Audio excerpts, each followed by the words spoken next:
உங்கள் இல்லங்களில் வந்து உங்கள் உள்ளங்களை உயிர்ப்பிப்பது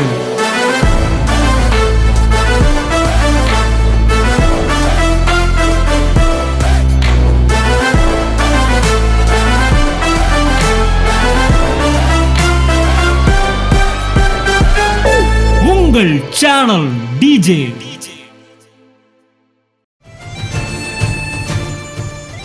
ஜட்ஜ் பண்ணு, மத்தவனை ஜட்ஜ் பண்றதுக்கு முன்னாடி ஒன்ன ஜட்ஜ் பண்ணு. உனக்கு ஜட்ஜ்மென்ட் கொடுத்துட்டு அடுத்தவனுக்கு ஜட்ஜ்மென்ட் பண்ணு. கல் எறிய வந்தவர்கள் காயமாகி போனார்கள்.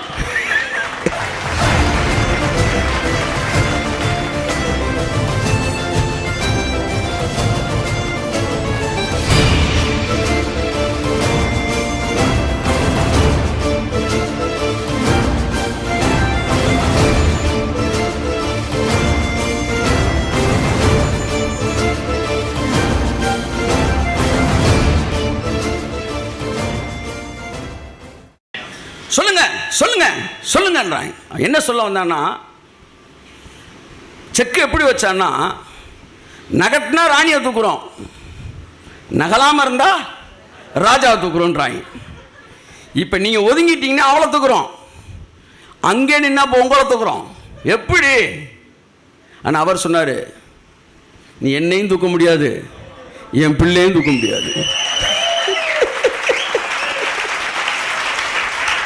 இந்த இடத்துல தான் பெரிய பெரிய ஊழியக்காரங்க கூட தன்னை காப்பாத்திக்கிறதுக்கு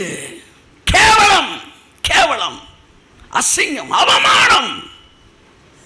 யோவான் ஸ்நானகனை பற்றி வேதம் சொல்லுகிறது, அவன் தேவனுக்கு முன்பாய் பெரியவனாய் இருந்தான். மனிதர்களுக்கு முன்பாய் பெரியவனாய் இருக்க வேண்டிய அவசியம் எனக்கு இல்லை, நான் தேவனுக்கு முன்பாய் பெரியவனாய் இருக்க முடிய அழைக்கப்பட்டவன்.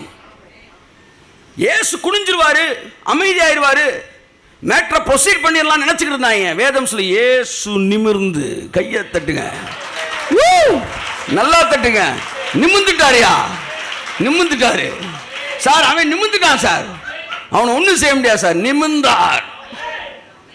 என்ன பண்ணணுன்றாரு, கல்லறிய சொன்னார். நீ என்ன சொல்ற? நோன்னா உங்களை தூக்கிறோம், எஸ்னா அவளை தூக்கிறோம். அவர் சொன்னார், எரிஞ்சுக்க. ஆனா ஒண்ணு, தப்பு பண்ணாத வேறினாரு. கையை தட்டு. ஆமென். ஜட்ஜ் பண்ணு, மத்தவனை ஜட்ஜ் பண்றதுக்கு முன்னாடி ஒன்ன ஜட்ஜ் பண்ணு. உனக்கு ஜட்ஜ்மென்ட் கொடுத்துட்டு அடுத்தவனுக்கு ஜட்ஜ்மென்ட் பண்ணு. கல் எறிய வந்தவர்கள் காயமாகி போனார்கள். நான் என்ன பேசிக்கிட்டு இருக்கிறேன்? மன்னிப்பை பற்றி பேசலை, பாவத்தை பற்றி பேசலை, ரிலீஜியஸ் ஸ்பிரிட்டை பற்றி பேசிக்கிட்டு இருக்கிறேன்.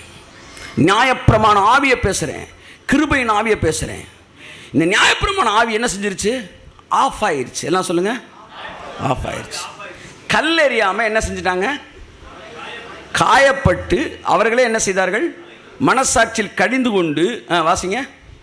அவர்கள் அதை கேட்டு தங்கள் மனசாட்சியினால் கடிந்து கொள்ளப்பட்டு பெரியோர் முதல் சிறியோர் வரைக்கும் ஒவ்வொருவராய் போய்விட்டார்கள். இயேசு தனித்திருந்தார். சிறியோர்கள்லாம் கல் எடுத்துட்டு வந்திருக்காங்க சார். என்ன குடும்பம் சார் இது? நண்டுகள் எல்லாம் வந்து ஃபுல்லாக தீப்பெட்டி படம் திருடி இருக்காங்க. 50 பேரும் சின்ன வயசில் தீப்பெட்டி படம் திருடினது, பக்கத்து டப்பாவில் பென்சிலை திருடினவன்லாம் கல் எடுத்து வந்திருக்கிறான். கர்த்தர் சொல்ல, உங்களில் பாவம் செய்யாதவன் டக்குன்னு பென்சில் திருடினவனுக்கு ஞாபகம் வந்துருச்சா? ஆமாம், பென்சில் திருடணும். ரப்பர் திருடினவன், ரப்பரை மாற்றினவன், அது ஒரு குரூப் இருப்பாங்க. சிறியோர் முதல் பெரியோர் வரை எல்லாம் சொல்லுங்க. பெரியோர் தொடங்கி சிறியோர்ல பணம் யாரு? சிறியோர். சின்ன பிள்ளை உடனே ஏத்துக்கிடுச்சுங்க, பெருசு உடனே ஏத்துக்கிறாதுங்க. பழங்கிழங்கெல்லாம் ரொம்ப பணங்கிழங்கு மாதிரி, அதுக்கு சாமானியத்தில் என்ன செய்யறது இல்லை, ஒத்துக்காதுங்க. சிறியோர்கள் தான் போயிட்டாங்க. என்னப்பா, நேற்று நடராஜ் பென்சிலை திருடிட்டு இருந்தாங்க. சரி, வந்துரு விட்ட. அப்புறம் ஒருத்தன் பேரை தரையில் என்னமோ எழுதிக்கிட்டு இருக்காரு, பேர் எழுதுற மாதிரி தான் இருக்கு. ஒருத்தன் சொல்றான் பேரா எழுதிக்கிட்டே வந்தாராம். ரமணன் அப்படின்னு போட்டு ஜாமெண்ட்ரி பாக்ஸ். இப்படி ஒருத்தன் பேர். அவருடைய நாமங்களை புழுதியில் எழுதுவீர் அப்படின்னு ஒரு வசனம் இருக்கு பழைய ஏற்பாட்டில். துன்மார்க்குடைய பெயரை எங்க எழுதுவாராம்? புழுதியில் எழுதுவாராம். இப்போ ஒரு புழுதியில் எழுதணும்னா அவனுக்கு தெரிஞ்சிச்சு நம்ம பேரெல்லாம் இப்போ எழுத போறாரான்ட்டு. அமைதி ஒவ்வொருத்தனா போயிட்டாங்க, கலந்துட்டாங்க. இப்போ நான் கேட்குறேன், இவங்க திருந்திட்டாங்களா? திருந்தலை. ரிலீஜியஸ் ஸ்பிரிட் என்ன செய்யும் தெரியுமா? ஒன்று தண்டிக்கும், இல்லாவிட்டால் அந்த நபரோட இருக்க தொடர்பு என்ன செஞ்சிடும்? கட் பண்ணிட்டு போயிடும். இது ரெண்டு தான் அது செய்யும். அதிகபட்சமாக அப்படின்னு இஞ்சி தின்ன மாதிரி ஒத்துக்கிறான்னா சரி அவனை மன்னிக்கிறேன், ஆனால் மூஞ்சு பக்கமே திரும்ப மாட்டேன். ஆனால் இயேசு தனித்து இருந்தார். ஆமென். Where religious spirit don't give company, grace will give you company. கைத்தறி. ஆமென், ஆமென். 8-9 வாசிங்க. ஆமென். அவர்கள் அதை கேட்டு ஆ.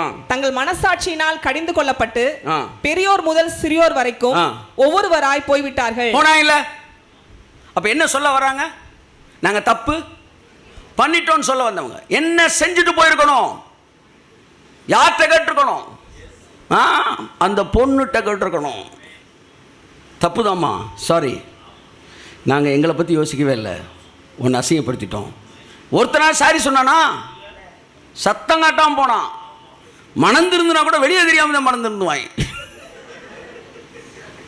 ஒருத்தர் கூட அந்த பொண்ணுகிட்ட வந்து சாரி கேட்கல சார், ஒன்று அவமானப்படுத்திட்டோம் சொல்லவே இல்லை சார். அமைதியாக கலந்துக்கிட்டு நாங்கள் அங்கிட்டு போய் ஜோம் பண்ணிக்கிறோன்ட்டான். அடுத்த வசனம் 8-9. இயேசு நிமிர்ந்து அந்த ஸ்திரீயை தவிர வேறொருவரையும் காணாமல். பார்த்தீங்களா? ஒருத்தன் கூட இல்லை. நன்றாக தெரிந்து கொள்ளுங்கள், ஒரு மதவாத ஆவி தவறு செய்தவனுக்கு அவனை தூக்கி விடுறதுக்கு கூட நிற்கவே நிற்காது. கண்டம் பண்ணும். கல்லறியில வாங்கடா கூட்டமாக போகண்டான்றான். ஆனால் மன்னிக்கலான்னும் போது கூட்டமாக மன்னிக்கலாம், தூக்கி விட்டுருக்கலாம். இதுதான் இன்னைக்கு சபையில் பிரசங்கிக்கப்படுறனால விட்ட அம்பு மறுபடியும் திரும்பி வருது பாஸ்டருக்கு.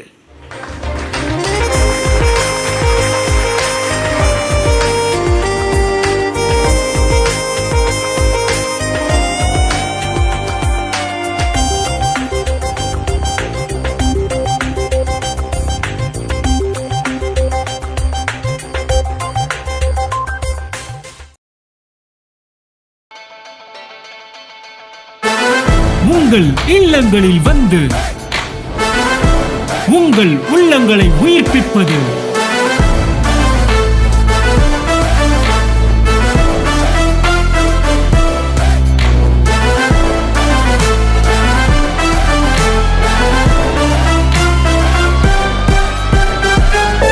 உங்கள் சேனல் டிஜே.